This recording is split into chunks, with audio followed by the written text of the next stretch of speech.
そうさ舞い上がれ星よ、一度だけ輝いて光を照らして、運命の空をかける一筋の光が二人を変えてゆくよ。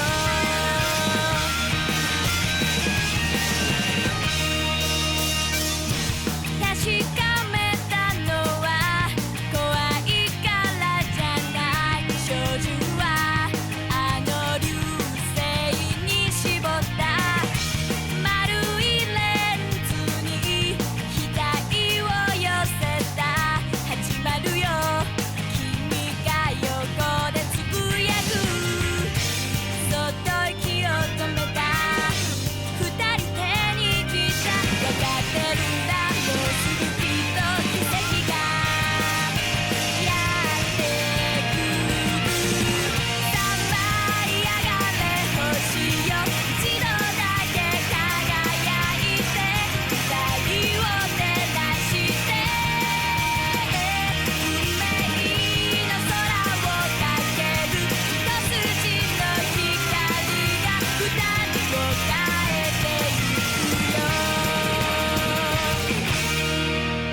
私の罪は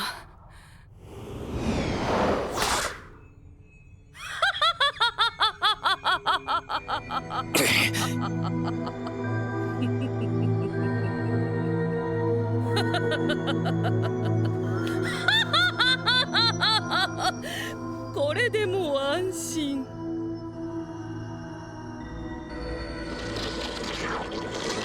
才蔵！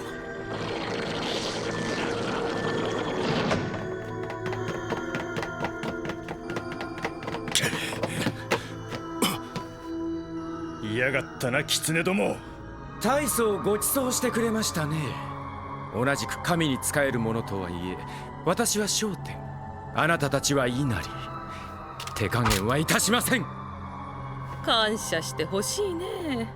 あんたたちの仕事を楽にしてやったんだ。小桜、やってくれ雪安さん。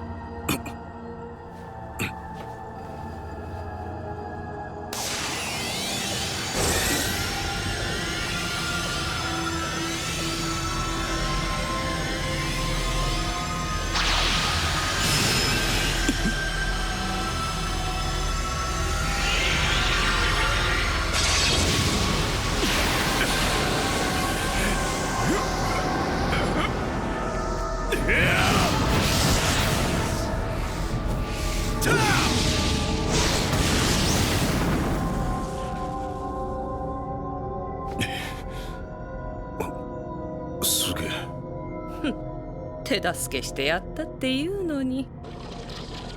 私の名は罪、針に貫かれる。才蔵、アビ、やめろ！その面を剥がすな！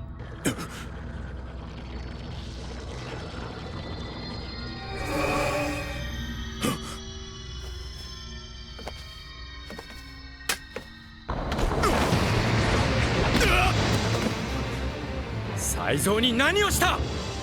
その面は才蔵のものだから持ち主に拾ってもらったのさ。面が才蔵のもの？才蔵、お前何よ。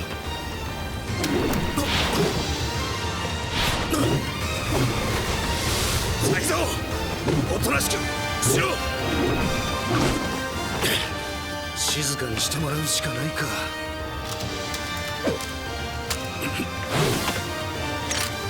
痛いぞ。どうなってる？才蔵さんにそんな武芸の心得があるわけが。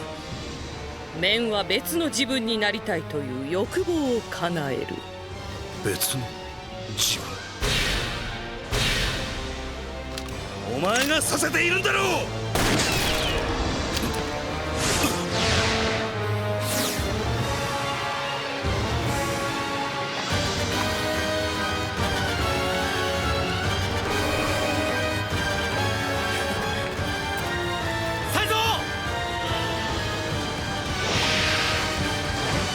才蔵、狐ども、まずあなたたちから対峙する。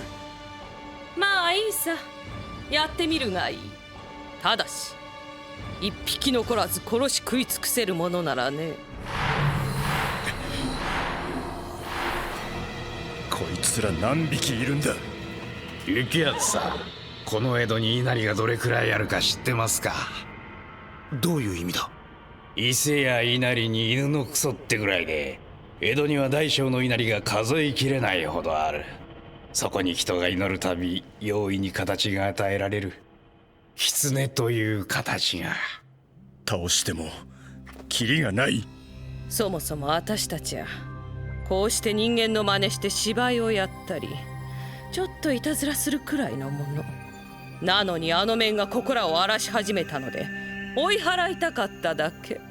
それで才蔵を使ったのか？なんでそこまでして芝居をすることにこだわる？私たちは人を真似てるだけだ。理由なんてない。信用できませんね。今までの用意はどれも図体の大きな獣だった。なのにこの狐たちは人の言葉を介し操る。妙に知恵があります。喋るってことじゃ私も同じですが。ややこしくするな。こんな話を知ってるかい？場所は牛込山伏町のとある寺。飼い猫が鳩を狙うを見て、和尚は鳩を逃がしてやる。すると猫、残念なり。和尚大いに驚いて、お前獣のくせに喋るのか。おい、もう一度喋ってみせろ。やだなおしょう。どんな猫でも10年も生きれば言葉ぐらい喋りますって。14、15年生きればどんなことだってできる。でもそんなに長生きした猫がいないってだけで。お前10年も生きてないだろ。いや、狐と交わって生まれた猫は生まれた時から言葉を喋るんですよ。和尚は二度と言葉を喋らぬよう約束させたそうですが、その後しばらくして猫は行方知れずになったとやら。まず今日はこれぎり。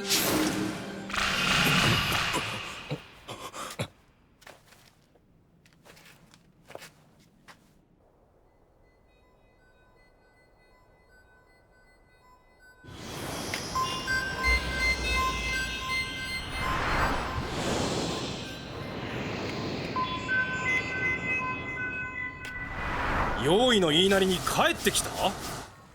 狐と面に全く関係がないか確かな証拠はありません。だがどちらにせよ、奴らが江戸中の稲荷神社の化身なら勝てる相手じゃない。それは誰が言った？雪圧さんの馬が。とにかく才蔵をどうにかしないことには。先ほど能登守様よりお召しがあった。戻り次第断を下す。お前たちは才蔵の居所を見つけておけ。玄罰、友。支度いたします。どうした？すまない。馬のことはしばらく内密に。偉人の娘と馬をかくまうことはお頭も承知だ。だがそれに雲七の魂が宿っているとなると話は別だ。お前さんもそう見るだろう。俺はあんたを信じてるよ。さてと、あれ作るか。ここんとこ流行ってる油揚げに飯入れたいなり寿司か。それと日比谷にも狐は住んでいたな。どうなっておる？仰せの通り、旧芝居町で人が消える一件を追っております。どうやら面の用意が出没しており。芝居町どころではないわ。今夜本所で起きている異変を知らぬのか？本所？俗に言う本所の七不思議よ。今夜に限って置いてけぼりも狸林も足洗い屋敷も盛大に騒いでおるわ。その通り。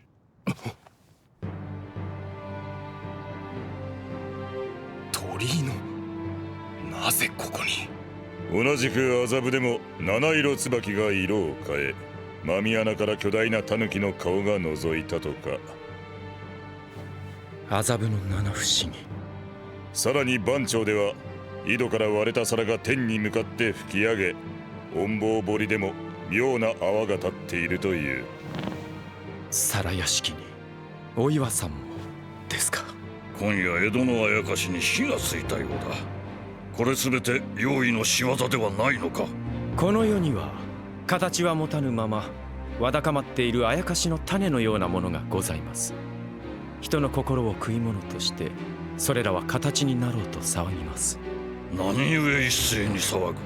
それはこれほどの騒ぎ、すでに番社改め所のみに任せてはおけぬ。南町の鳥居様。南町は今月非番。表立ってではないが調べに加わる。綾しに奇妙な舞を踊る者がおるそうだな。才蔵の舞のことなれば、あれは神に捧げる舞にして用意を鎮めるのに効き目があり。用意の大好物なんだろう、その舞が。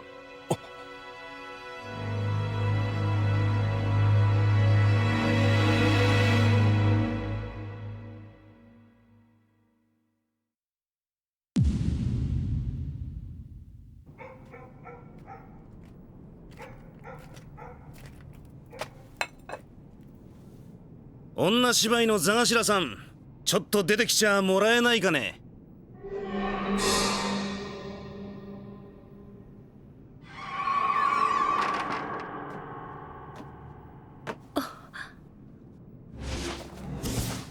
早かったな。日比谷が住まいかい？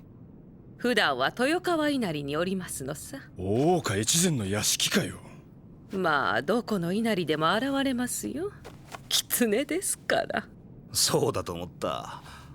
ってことはお前さん、江戸中の稲荷と話ができるんじゃないか？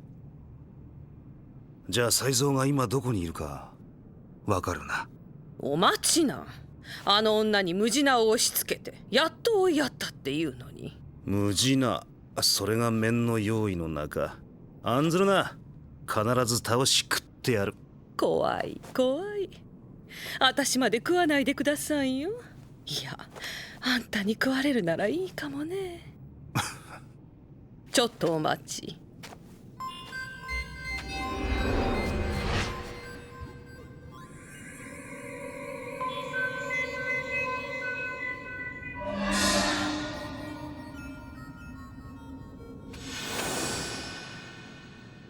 絵図を。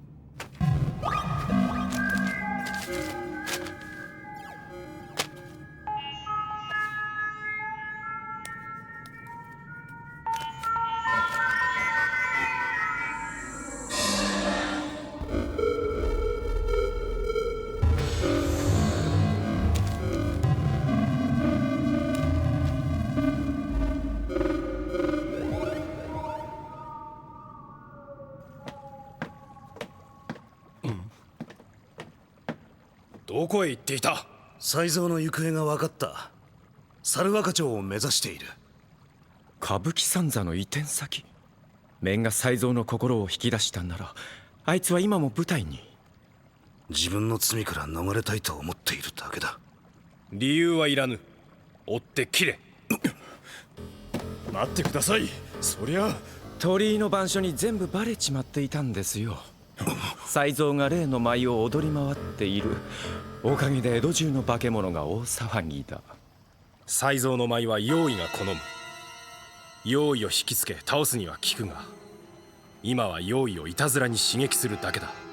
放っておけばどんな強力な用意まで現れるかもしれない。だから切れと。才蔵が用意に取りつかれたとまでは言ってませんが、町の辻々で姿は見られてるんです。我々綾氏で才蔵を始末できなければ、跡部様が鳥居に面目を潰されることになる。最悪の場合、綾氏は解散だ。断る。竜道。詳しい素性は知らぬが、どうせまともじゃないからここに集まっている。違うか？私はこの際あんたのことはどうでもいいんだよ、幕臣風情が。俺は不眠だ。阿鼻は三の民、江戸源は氏子一人もいねえ神主、そして才蔵は女には立てねえ舞台に生まれた。だから怪しになるしかない。それを切れるか。だがひとたび面に取りつかれた者助けられるか。なんとかする。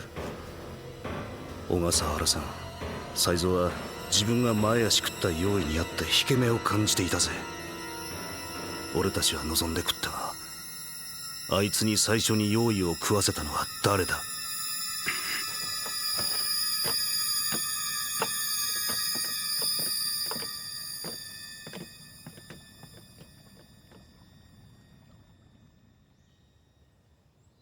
珍しい魚が手に入ったそうだ。食べてごらん。よろしいのですか、小笠原様。うん。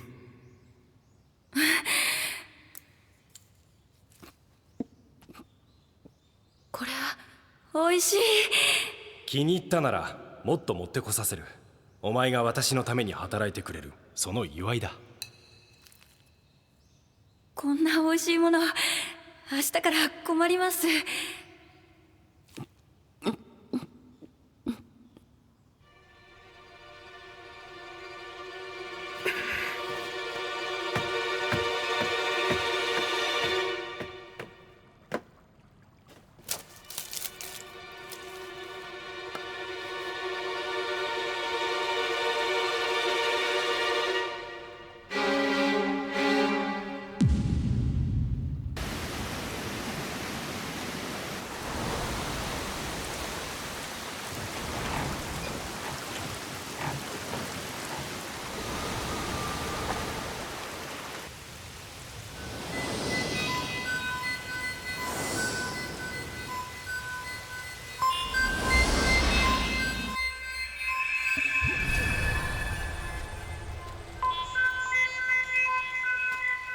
雪はいや、大したことじゃありません。江戸中のお仲間が騒いでいるんですよ。才蔵さんの舞のせいで。あの舞は大したもんだ。容易に昔を思い出させる。ずっと昔、神様がまだいた頃。面白いこと。いっそ用意がみんなこの町にあふれてしまえば。アトル、ユキさんがそんなこと許しませんぜ。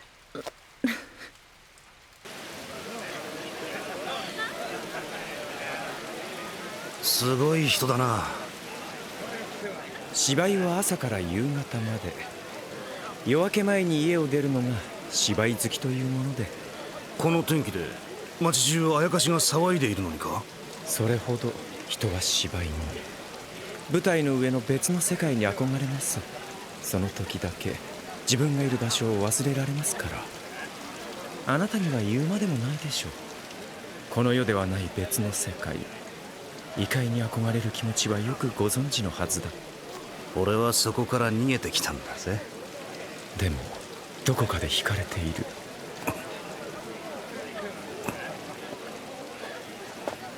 こっちだ。あんた子供の頃から才蔵？永楽座の道具方としてずっと可愛がってもらってね。それで嬢ちゃんに何があったんだい？身に危険って？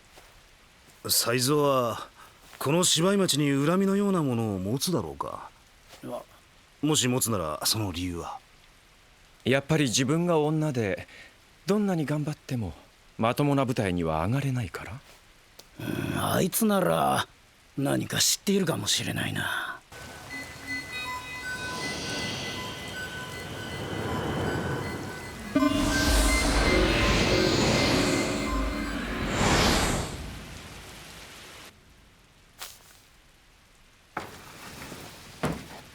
村沢新三郎さんかい？もう役者じゃないから新座でいいよ。番付すりの新座。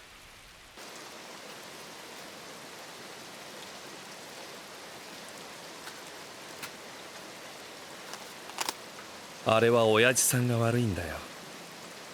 死んだ人のこと言っちゃいけないけど、永楽座の座元がさ。才蔵の父は一昨年の火事で死んだんだな。よっぽど才蔵嬢ちゃんが可愛かったんだね。才蔵なんて名前つけて男のなりをさせてさ、踊りを教えて芝居させて、大きくなってもこう面をつけてさ、男のふりして舞台に上げちゃって。嬢ちゃんは親父さんが大好きだったからね。おかみさんが亡くなってからは余計に親父さんにぴったりだから、親父さんが喜ぶことしたかったんだろうね。なのに突然親父さんは才蔵さんを舞台に上げちゃなんねえと言い渡して。岡っ引きにでも睨まれたのかな。それもあるだろうけど、女だよ。女？才蔵さんの体も顔もだんだん女らしくなってきてさ、親父さんはスラッと夢に出てくるような若衆が好きだったんだ。だからさ、親父さんの好みと才蔵さんがだんだん、その頃から親父さんは代わりに私を可愛がってくれたよ。あの日も。あの日？中村座の火事の日さ。おかげで芝居小屋はこんな偏僻なところに追いやられるし、私の顔はこんなことに。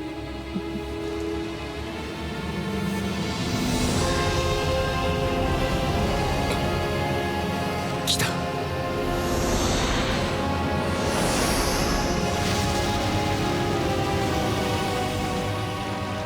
私は父を殺した。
次回当座にてお目見えいたしますところの新作狂言、座頭は才蔵太夫が精一杯相務めます。